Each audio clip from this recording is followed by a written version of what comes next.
now for the final heat of the women's 400-meter run. Again, the world and American records appear in front of you, and Diane Dixon, the American record holder, is the woman to watch in this heat. 22-year-old Diane Dixon out of the Adams Track Club in Brooklyn, wearing number 163 on her jersey, the American record holder and 5-time national champion in the event, including the last 4 in a row. Frank Litsky, one of the most experienced indoor quarter-milers in the history of the event. She certainly is. Watch the way she takes that turn, how she hugs the inside of lane 1. She knows how to run indoors on boards.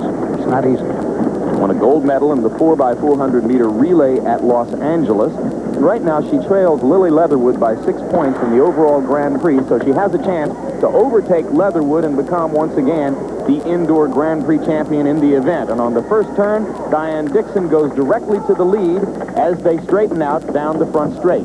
2 laps to go right now. Diane Dixon in her customary front-running position. That's the Bulgarian Stamenova in second place, and that's where she's probably going to end up. Dixon likes to run in front. She has tremendous confidence. You can see the way she's running. Relaxed, very cleanly.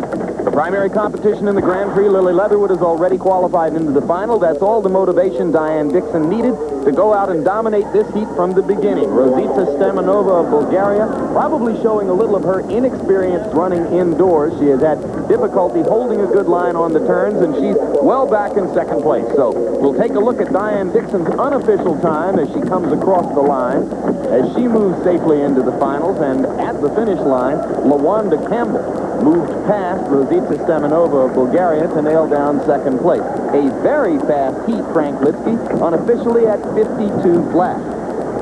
Which is much faster than she needed. But that, when you're a good runner, you run fast races. Even though she doesn't have to run that fast, she's geared to do it. It's as easier for her to run that as it is to run 2 seconds slower.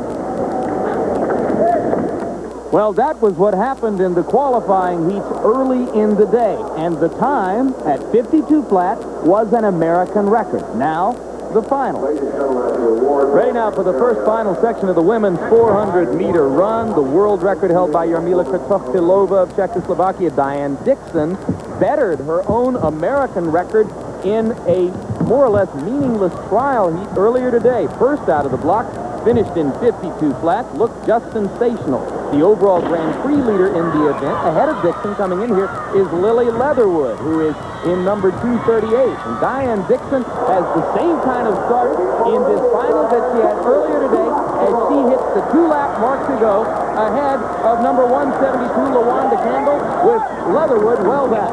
Unless something happens unexpected now, Jim, that's the race. When Dixon is in front, she's almost impossible to catch. She knows how to run. She has a marvelous sense of pace, and she loves to run in front. Been an unusual indoor season for her, always marvelously talented. She had some emotional problems a little earlier in the season with her longtime coach, Fred Thompson. All that was immediately patched up. She has been sensational today. Remember, her American record, 52 flat, which she set earlier today in qualifying. Looks as though she's going to snap it one more time. She hits the tape unofficially in 52.17, just missed it, but running at the front all the way, she easily finished ahead of Lillie Leatherwood. It is not easy to run fast, especially in a final. It was easier this morning. Her coach wanted her to run fast this morning because he said there's no pressure. In the evening, said she has to be concerned with winning, with getting Grand Prix points. The unofficial time on the scoreboard is 52.17. Hand timing here unofficially is 52.3. Still very fast. 6th indoor national championship for Diane Dixon.